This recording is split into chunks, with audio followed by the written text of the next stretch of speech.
I grieved in a way that I have not since my mother died. It was not at all about losing a race. I knew what it was going to mean for the country. There are many factors, I think, that played into the outcome of that election. But I think probably one of the biggest in my mind is we just didn't have enough time. You didn't have enough time. We didn't lose. We just ran out of time. Kamala Harris, chock full of cliches and excuses on her media tour, pushing her brand new book. Guess what it's called? 107 Days. Thanks for being exact.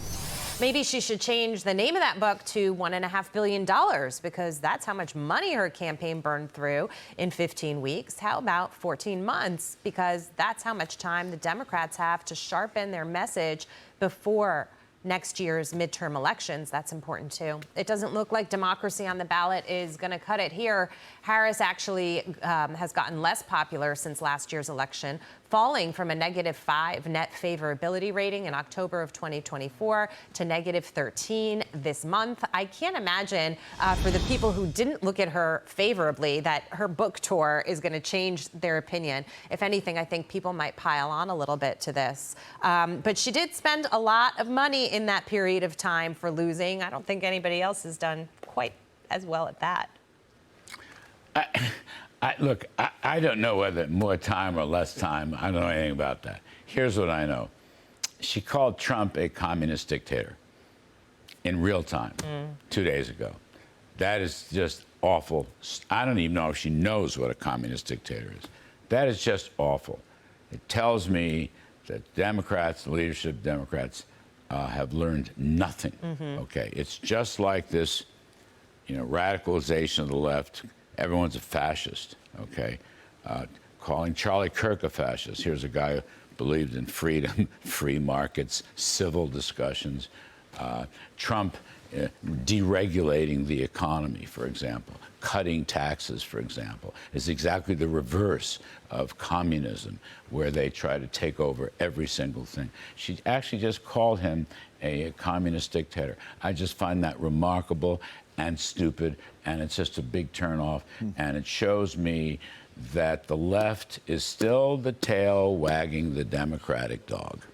Kevin O'Leary was on yesterday, and he was talking about how if she had any hopes or political aspirations after her loss, that she wouldn't be going around talking the way she's talking, that her donors, Brian, they're just over her. I guess so. That favorability rating is plummeting. So there's part of me that says she probably knew that.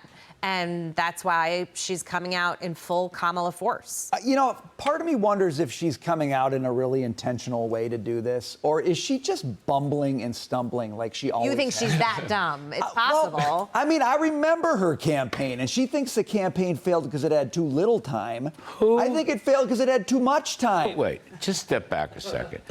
Go back and look at go back national elections. Democratic leaders and Republican leaders. Go back to Hubert Humphrey. Go back to Walter Mondale. Go back. Why are you bringing Bill up all the Clinton. Minnesotans? Just whatever. Well, they were on the ticket.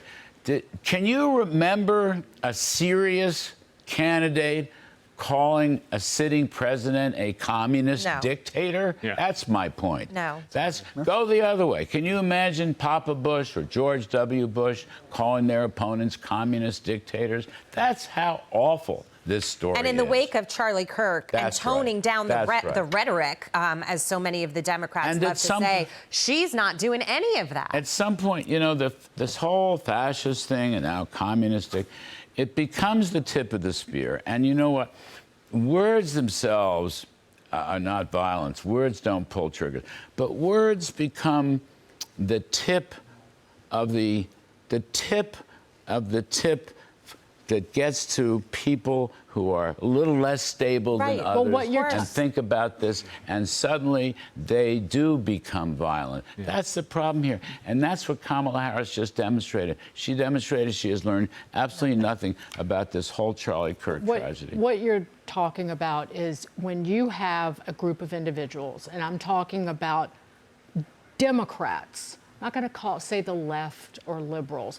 These are well-known Democrats who paint conservatives and Republicans as if they are a threat to the very beliefs and livelihoods and lives of people who are on the other side of the aisle, who are liberal.